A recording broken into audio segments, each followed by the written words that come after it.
Welcome to this Football Manager 2018 experiment, where we're going to find out how Celtic get on in the Premier League. Now, this is the second part of this Celtic in England experiment series. The first part involved me putting Celtic into the English Championship and seeing how many seasons it would take to get them promoted to the Premier League. So please go and check that video out first, and then head back here and watch this video. So this is Celtic in the year 2023, at the end of the 2022-23 season, which was their first year in the top flight of England. It took them a little longer than expected to get to the top flight, but they managed it in the end, didn't they? You can see they're a 3.5-star national reputation team with rich finances. Manager is still David Adams. I think he's the guy that got them promoted. I think I'm correct in saying that. Let's have a look. Yeah, he's been in charge for 1 year and 103 days. The captain is Ben Osborne, 28 years old. They signed him from Nottingham Forest a few years ago now. He's their captain. This is Beaton, their vice-captain. He's been at Celtic since the start of this, an Israeli with 68 caps. Their key player is actually Ben Woodburn, who's on loan from Liverpool. He came on loan a few years ago, struggled a little bit at Liverpool before coming back to Celtic on loan, as you can see there. And this is their top prospect, a 15-year-old Gordon Moffat. If we just use the in-game editor to have a look at his potential, it's not great. 142, I mean, it's okay, but it's not spectacular. So, as you may have spotted here, they finished 16th in their first season in the top flight. They finished 6 points ahead of Fulham, who were relegated with 27 points. 33 points, it's not always a good enough total to stay up, but you can see there was lots of teams that finished under 40 points here, with Palace, Huddersfield and Fulham having terrible seasons. Man City running away with it, only losing 2 games. Man United finishing outside the top 4. They tend to dominate most saves, I've noticed, on FM18, but it's quite unusual for them to finish outside the top 4. Celtic, in regards to player stats, they've got one player featuring, Park Joo-ho, 7 Man of the Match awards this year. I suppose it's an okay first season. They're kind of fortunate to stay up, and they had 4 teams worse than them this season. This is their team. Value-wise, they do have Jeffrey Adelaide. Remember, they signed him from Arsenal, and he's developed into a good player, worth £29 million, as you can see there. But this season, the best player was Ben Woodburn. 7.01 average rating. He scored 14 goals, got 2 assists. The only player to actually be close to him was Jeffrey Adelaide. Everyone else below. We've got Emre Mor, who's a Turkish. Is he a wonder kid? He's a good player on this, actually. Looking at him, he's skillful, he's fast. Top goal scorer was Woodburn. Most assists was Beaton, the Israeli, and Knockaert plays for Celtic as well now. Let's just look at their transfers. They spent £49 million at the start of their first season in the Premier League, but they did sell £20.5 million as well. Miazga going to Palace, and Kachunga, who was a key player for them, going to West Ham. But the player that came in, Emre Mor, £18.75 million from West Ham, rising to £25.5 million. He's their key player that they signed. And Knockaert also coming from Brighton for big money. Marcus Edwards from Southampton. Reece Oxford coming from Bournemouth. So he obviously left West Ham for £21 million. And then they sold him a year later. That is really strange. They'd not really given him a chance there. I don't understand why you would sell a player like that straight away. But there we go. Let's have a look at their schedule then. You can see they had a horrible time. They did manage to win their first game against Huddersfield, and they also beat Wolves, but then this was awful. Really bad run against some top teams. Then they had a few draws. I mean, it's mainly losses this season, isn't it? And Carabao Cup-wise, they were knocked out in the 3rd round by Liverpool. FA Cup-wise, they managed to beat Accrington Stanley 4-0 before losing against Sheffield Wednesday 4-1 in the 4th round. So not a great time for them in the Cups. The FA Cup was won by Arsenal this year, beating Wolves on penalties. That's really close. And the Carabao Cup was won by Manchester United, beating Southampton comfortably. So I've holidayed till the end of the 2023-24 season now, and Celtic, they've made some improvement. They've moved up to 12th in the table, 44 points, that's 9 more than last year. You can see Belotti still top goal scorer, what a beast he is. Burnley, Everton and Sheffield Wednesday were relegated this season. Unusual to see Everton go down. But yeah, much more of an improvement this year for Celtic. Liverpool, champions of England, once again, they managed to win it a few years ago as well. It's really surprising to see Man United only win it once on this save. They managed to finish 4th this year. Let's have a look at Celtic then. David Adams still in charge. Ben Osborne is still their captain. René Adelaide is now their vice-captain, but their key player has changed. It's Jean-Michel Seri, an Ivorian with 90 caps for his country, who has £10.25 million. Still 3.5-star, rich team. Let's have a look at their transfers then. Last season, 17.5 million spent, but 16 million pounds sold. So they've only spent a net 1.5 million pounds this season. The key player coming in was Czech Keita from Watford, and then Berahino from Berahino came from Watford. He's 30 years old now. That's only for 2.3 million pounds. Keita come from Bournemouth. They sold Mahambli to Bournemouth and Kieran Dowell to Fulham. Beaton's gone to Fenerbahce. Let's look at the team then to see who was the key players this season. So their best player, we'll ignore the top one, 16. Oh, Moffat's actually made his first appearance for the club. Jean-Michel Seri got 40 appearances under his belt, 7.08 average rating. Emre Moore did decently this year, I guess. Their top goal scorer only got 9 goals. It was Knockout and Berahino with 9 goals each. Marcus Edwards got 8. Top assist was Diego Costa. How did I not notice they'd signed Diego Costa on a free this season from Atletico Madrid at the age of 35?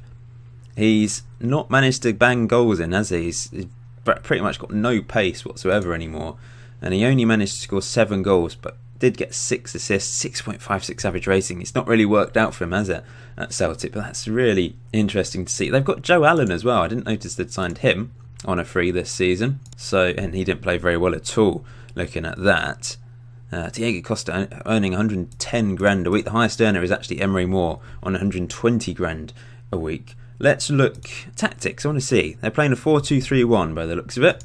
And their schedule then. So lots of losses towards the start of the season.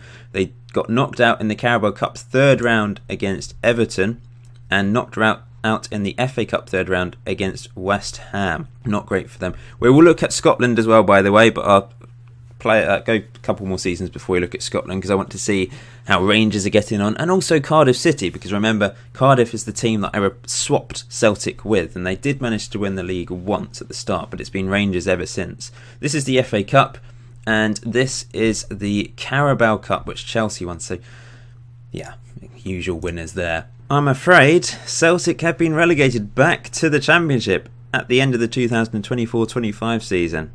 Disappointing. 34 points. Only won 8 games all season. Minus 25 goal difference. Look at Watford and Bristol City. That's horrible for them.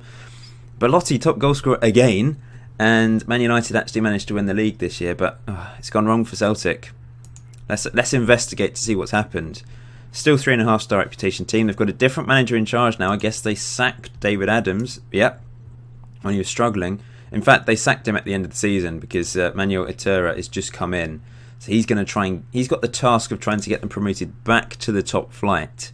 Jeff Rennie Adelaide is their key player now. I don't think they spent money wisely enough.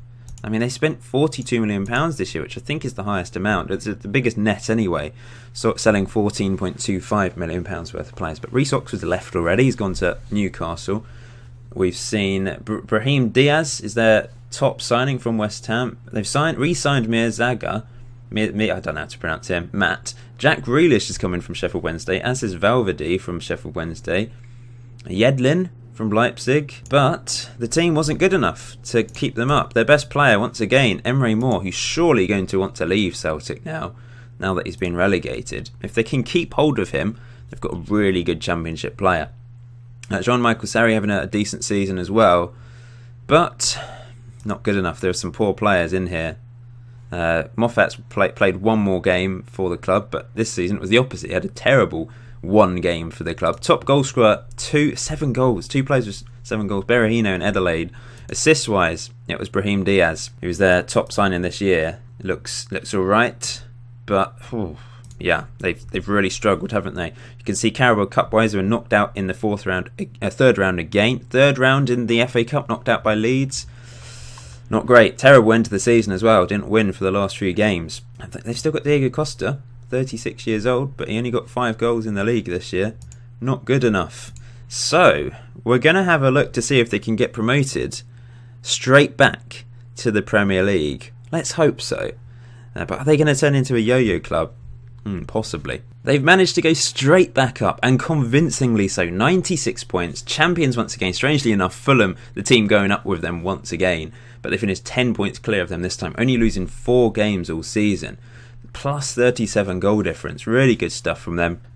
They managed to get a player in to score goals. That was their biggest problem in the Premier League, I think. And they also had a very good defence with Will Smith getting the most clean sheets. So this is where we're going to end today's video. I will have a look at things before I end today's video, but this is the last season of this experiment video. If you'd like me to holiday further into the future to see how Celtic get on, will they become a yo-yo team or will they be able to sustain themselves at Premier League? Then if you want to see that, let's say 250 likes on this video and I will holiday further into the future to see how Celtic get on.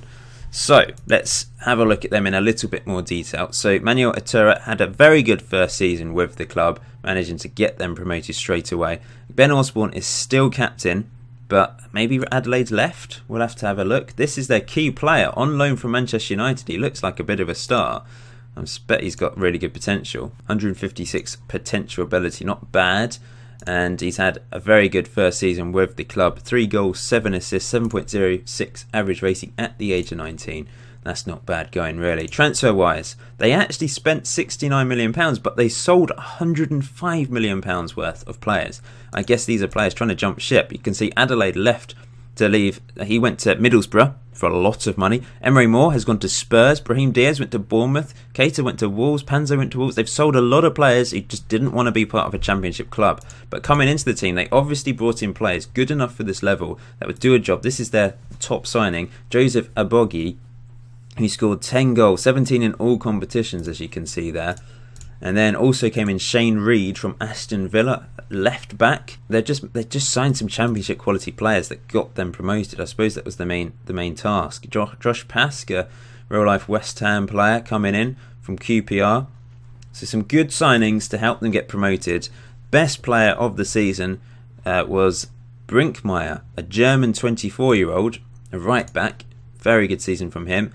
And this guy again, Mezaga, or the American, who they had for a while before going to Palace and then had Fenerbahce and back to Celtic, had a very good season. Defensively, you can see they were very solid. Going forwards, their top goal scorer was Oswaldo Mendes, an Ecuadorian on loan from Monaco, who managed to score 19 goals in the league. Really good season from him to help them get promoted. I suppose it didn't rely on goals as much as perhaps their defence. They relied on them a lot. Obagi scored a lot of goals as well, murdered his pronunciation. And Marcus Edwards, 10 goals and 10 assists. That's not bad, although his average rating wasn't particularly amazing. I think that's a decent contribution. Wage-wise, he is the highest earning player at the club, so they've managed to get the top earners, the real top earners away, which is good. Shane Reed is actually their most valuable player.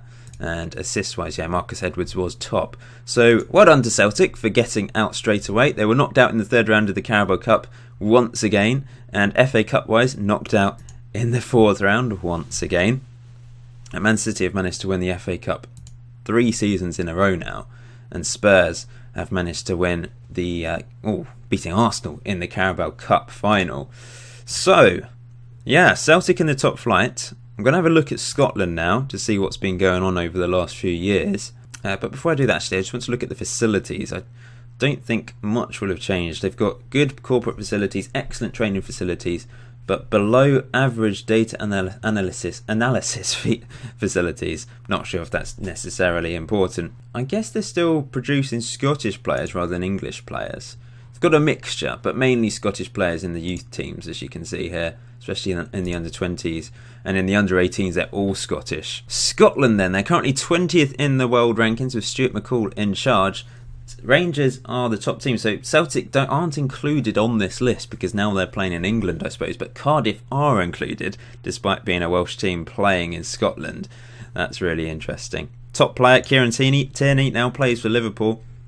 Swansea bought him for 17 million, remember, which seemed a bit of a bargain at the time, but he then moved to Liverpool for 37 million pounds. Oliver Burke plays for Stoke, and he moved for 17 million pounds from Burnley, as you can see there. And Patterson is next, playing for Lyon. Barry McKay, Cammy Kerr. Don't really recognise those names if I'm honest, but there might be some regens in here by this point. But let's look at the Ladbrokes Premiership then, which has a 3-star reputation. Don't know if that's gone up. Nope, it's actually gone down. It went up for a while and then it's really dropped off quite dramatically here. feeling the effects of no Celtic possibly? Cardiff haven't managed to win it again. They won that first season, and since then they have struggled. Finished runners up 3 times, third place a couple times, but you can see Aberdeen have finally managed to win the Scottish Premiership ahead of Rangers, which is well done to them. It's good to see a different winner, isn't it? This is the most recent league table. Cardiff down in 4th place, but they possibly might have won a cup. Let's have a look. No. Various winners actually. Rangers have managed to win it 4 times, but Motherwell and Hibernian, the most recent winners. The Betfred Cup has been won by a variety of teams as well, as you can see there. What's the Iron Brew Cup? I don't even know what that is. So we'll end this video there. Thank you for watching once again. Hopefully you found it interesting. I always find these interesting. I just find it so intriguing to just jump around different places and see what is going on when you muddle with the editor. As always, if you've got any ideas for future experiments, stick them in the comment section below. And if you do want to see me holiday further into the future to see if Celtic can properly establish themselves as a Premier League club, then hit that like button. 250 likes, and I will holiday a few more years into the future. But until next time, enjoy FM18, and I'll see you very soon.